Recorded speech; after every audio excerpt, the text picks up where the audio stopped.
Hey guys, what's going on? Watomarmelon here today, and today I'm going to be bringing you a video talking a little bit about the stuff that I've been collecting recently. Hopefully you guys do enjoy this video. I haven't bought anything in the past 2 months or so that's really noteworthy. I really haven't bought much at all, but there's still some stuff that I'm chasing after, and so I wanted to show off some of those cards. So this is where sort of the video actually starts. I'll just flip through some of the pages to show you guys some of this binder, which I don't believe I've shown you before. Here's a first edition Korean, which first edition Korean is very, very hard to find. Rise of the Storm Monarch. Got some monarchs of different languages, Japanese, English, first edition, unlimited English. And then we've got some cool stuff like Toon Chaos first edition collector rare, first edition IOC, Controller of Chaos. This is the first printing of Chaos Emperor Dragon, and the ultimate rare, and some really, really nice ultimate rares down here. I mean, we just look at this Cyber Dragon. Look at the foiling on this thing. Jeez, man, that's so nice. Better than, I mean, the Asian English definitely competes with Japanese, and probably is the best, but Japanese is just, whew, that thing's clean. I actually have a PSA 9 that I bought on PWCC for around 650 that I'm planning to crack and put in my main binder to replace one of the copies that wasn't as nice. These are some cards that have pulled. More cards that have pulled. Just this whole page is Korean. A lot of those cards are pulled on the channel, so you can see those. Some cool ultimate rares that I like. I hate breezing through cards that, I really, really love. The Cyber Darks look incredible in ultimate rare. This is all Japanese, more Japanese. You got some ghost rares up top. Awesome. Just, man, I love looking at this stuff. I'm a true collector. I really do enjoy this stuff. It's I don't know, there's something about it. It triggers neurons in my brain that I just love. Collector rare. This is one of the cards that really convinced me on collector rares. And I hate when people say that collector rares just don't look good, because they do look good. I mean, this is just, there's something about how this card looks that I don't know how you could say that this card isn't incredible. I'm actually a bigger fan of collector rares than I am TCG collector rares than TCG Starlights. The OCG uses the same collector rare foiling for each card, which the TCG actually does a better job of, which is kind of crazy. Although Japanese has the ultimate rare, which is a little different, and I believe is different for each card. So it is what it is. So now we're actually where I wanted to start with. So I've been collecting these Rush Duel cards. I've been collecting, if you see in the set code, they have a 000 card, and that's often printed in Rush. Well, it's always printed in Rush Rare. For those who haven't seen this rarity, it's kind of a mix between Ultimate Rare, like a dual terminal rarity. It just kind of has a lot going on. I do love how it looks. Just looks incredible. And so I've been collecting the chase card from each set, which is the 000 card in Rush Rare. They now have full art. So this is the entire first series, I believe. They now have full art versions of these cards. So they have like a Cyber End Dragon full art card. Look it up if you haven't seen it already. It looks incredible. But I finally sort of chased down, I believe, all the cards that I've been looking for from this first series. One of my other favorites is Barrel Dragon. Such a cool looking card. I just love how this thing looks. And so this is one of the areas that I've been sort of pursuing as a collector, because Rush Duels, it doesn't have a lot of the speculators in Rush Duels that exist in sort of the YuGiOh TCG, which means that you can get just better deals on cards because people aren't buying these cards with the intention of reselling them down the line for higher prices for the most part. And so it's really just collectors and people who play the game, albeit it's not in English. So if you don't collect English, you're kind of out of luck. But, the Japanese cards aren't too expensive and they look incredible. And so here are all of the first series ones. Some of the later ones, like Abyss Soldier, not as iconic a card as like Blue Eyes, Dark Magician, or Sun and Skull, but still a cool card nonetheless. So that's sort of where I've been going. I still need to pick up those GX cards now that they've got into the GX cards. And then we have the secret rare promos, which if you haven't seen them, they look awesome. And the difference between the secret rare promos and the Rush Rare is you can see that this one has a burst stream of destruction sort of in its mouth versus the regular version, which doesn't. Let me know what you guys think is cooler looking. The secret rare, which obviously looks insane. I do say that I like the I will say that I like the burst stream of destruction in its mouth, or the sort of textured rush rare. I don't know how well I'm picking up the texture that's on the card, but looks really nice. So let me know which of those you think actually looks better. There's a little bit of a debate because some of these later cards, they're printed in rush rare and secret rare in the same set, and the secret rares for some of them go for more than the rush rares. I don't know the relative pull rates, but that's just how it is. Here's the Red Eyes Black Dragon rush rare. It actually wasn't a 000 card. It was released as a V-Jump promo, so that's why it's not with the other ones. And then, I mean, you still, the Red Eyes Black Dragon, I will say that this one just looks so much better with Dark Burning Attack, or whatever it's called, I forget off the top of my head, inside of its mouth. And it sort of has that reddish hue, which I think just makes the card look insane. So those are sort of the Rush Duel cards that I've been collecting. I'll show off Millennium Shield because that's a card that I really, really love. So this is another promo card. Really, really nice secret rare. Huge fan of this card as well. And then on the right, you can see my gold card collections. I'm not going to take these out because these are a pain to put in, but these are the prize cards. So I'll try to show them a little better, although I don't want to knock my stand down, but they're still in their packaging. Those are the prize cards. Each year, it seems like, at least for the past 2 years, they've released an iconic spell card in this sort of gold secret rare rarity. First one was Monster Reborn, second one was Graceful Charity, and I plan to collect them as long as they sort of release them. Really, really nice cards, and like Graceful Charity is cheap, man. Not expensive. And so if you're trying to get into sort of collecting cards that are very limited, like these are not mass produced in the same way that a set card is, pretty awesome cards that you can still pick up for relatively cheap. So if you're trying to get into collecting those things, I would definitely recommend trying it out. So that's all I have in this binder. I've been collecting Rush Duels. Let me know what you guys think about Rush Duels.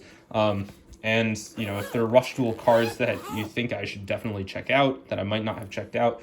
I have seen sort of the different color text versions of cards, but for the specifically the 777 promo, for those who have heard about that, they released 777 versions of a couple of the most iconic Rush Duel cards with a certain red text to them. So very, very limited, but those cards are, you know, 4 figures to pick up. They have a Blue Eyes White Dragon version, which looks incredible and is obviously extremely rare with less than 1,000 copies out there. 777 is about as rare as the United We Stand promo that came out as a stay-at-home promo here in the TCG. For those who don't know, that one, only 150 copies were released in the US instead of what they're expecting, because only 150 people entered that promotion because it was the first time they've ever run something like that, so people didn't really think much about it. So instead of 300 being released in North America, not just the US, there were only 150. So the final print run, I think, ended up being 850 for United We Stand. So similar difficulty. So next up, we have my Earthbound Immortal Ultimate Rare collection. This is sort of, I've been trying to expand my bag of sort of, you know, what areas that am I collecting? And I tried watching 5Ds. I was getting through a lot of it, but recently I've just been very busy. This was, I think, a couple of years ago when COVID first hit. I was in my final semester at college, and so, you know, I was sort of locked in sort of the honors that I had, and because my classes were all pass-fail, and, you know, everyone was sort of scrambling. Professors didn't really know what to do because it was online for the first time. So I started watching 5Ds when I was getting back into sort of the card game to sort of understand some of the new monsters. And some of the ones that I found to be my favorites from 5Ds, I think these are my favorites from 5Ds, are the Earthbound Immortals. I mean, these things look incredible, and they're super fun to collect. There are a bunch of them. And they, you know, these are all unlimbs. I didn't go for the first editions because the first editions can be quite expensive, but relative to other cards from other series, I think these are, I don't know, I always hate to say underrated, but I don't mean that in terms of a value standpoint. I mean that as in they're sort of going to appreciate over time. It's just that these things, for the prices that I paid for them, I'm very, very happy with, one, how they look, and two, their significance to Yu-Gi-Oh! As a whole. I know that these things are not really playable. Earthbound Immortal Asilapiscu, this card was actually playable as part of a FTK for a while, but just a really, really beautiful card. I love how these things look, and I think that if you're looking for stuff to pick up, these are some of the cards that you can get for very cheap, and they look incredible. So that's my Earthbound Immortal. They're actually 7, so there's another one on the other page. It's sort of the final one. That's Rex Goodwin's Boss Monster. I think that's his name.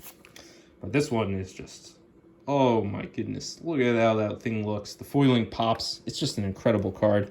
And then I have his other 2 Boss Monsters before he brings out the ultimate, or the Earthbound Immortal. We have Sun Dragon Inti and Moo Dragon Kilia, both just incredible, incredible looking cards, and super happy to have them in my collection.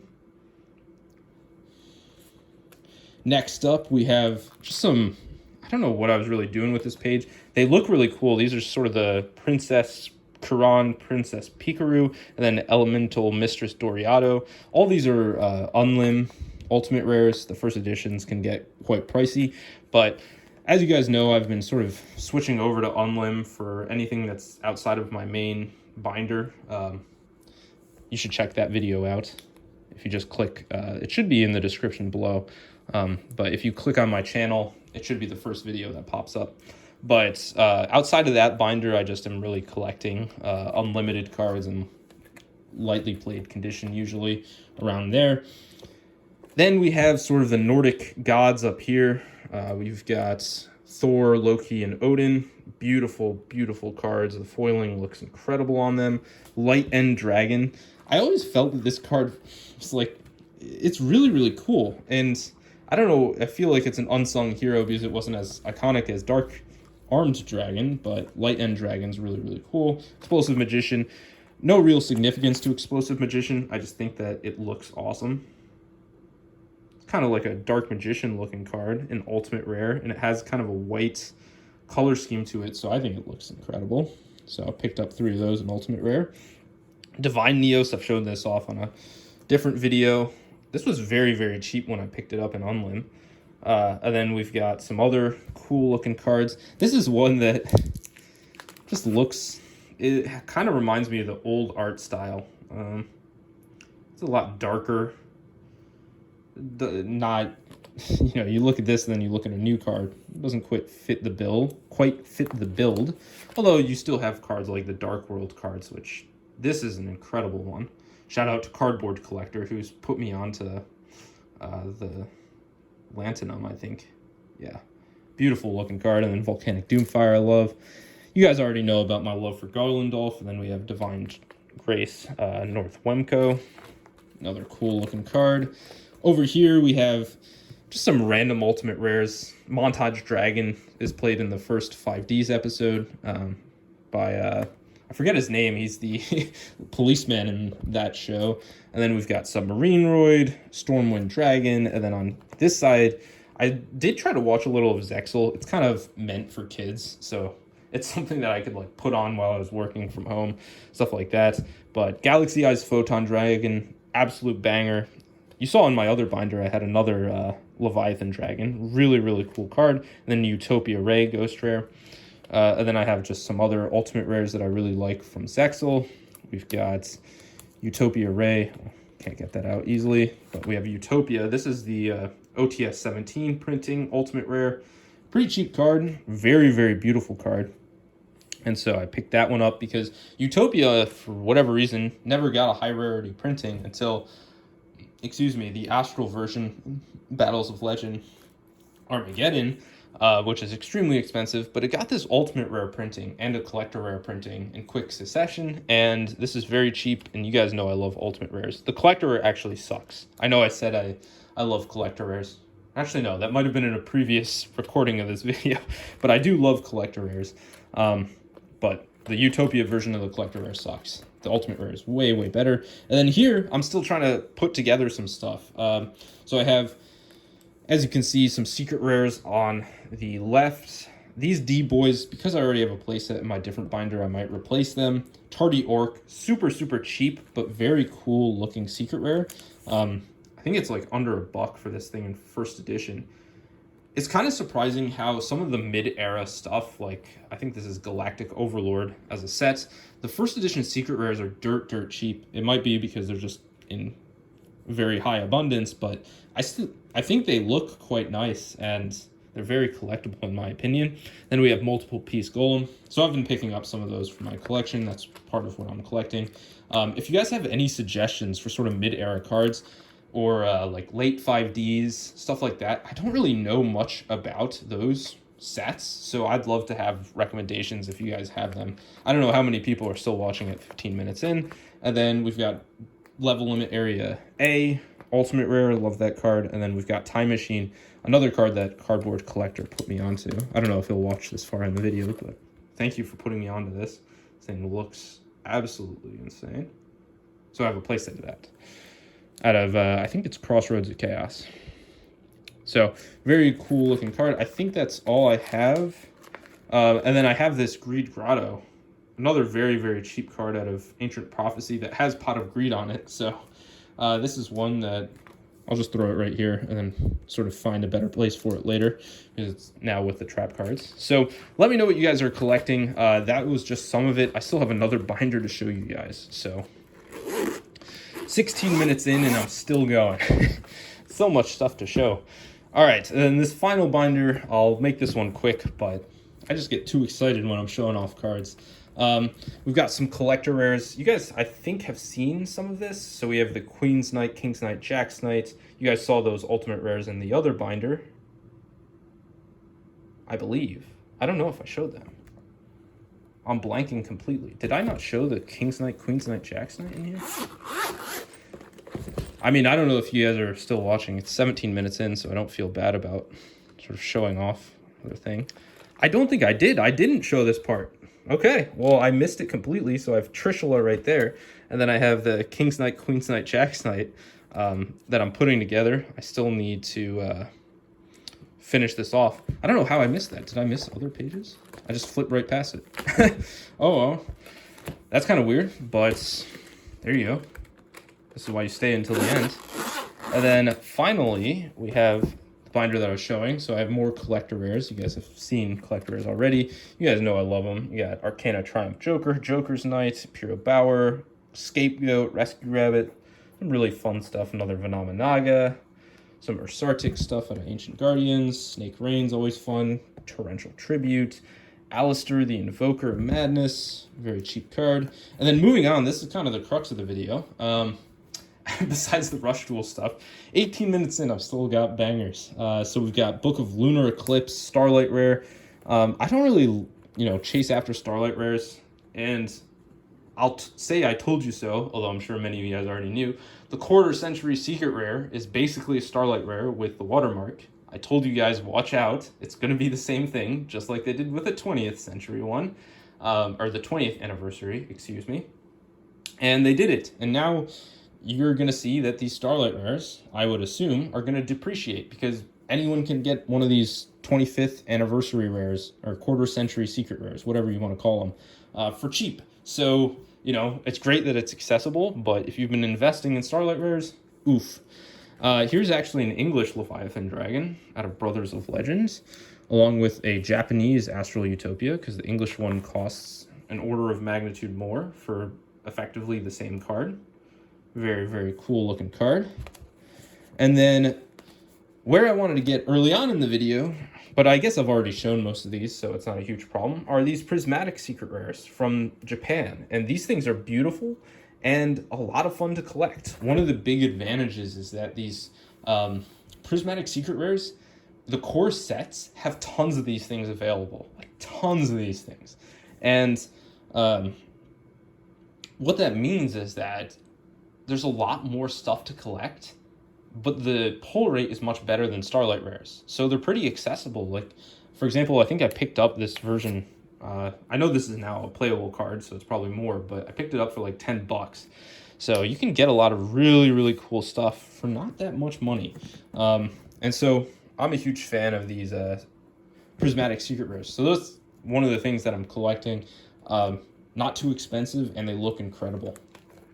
Also, if you guys have suggestions for sort of ultimate rares from those mid-eras, I have more of them here. And then I also have Cyber Dragon and Blue Eyes Ultimate out of Ghost from the Past too.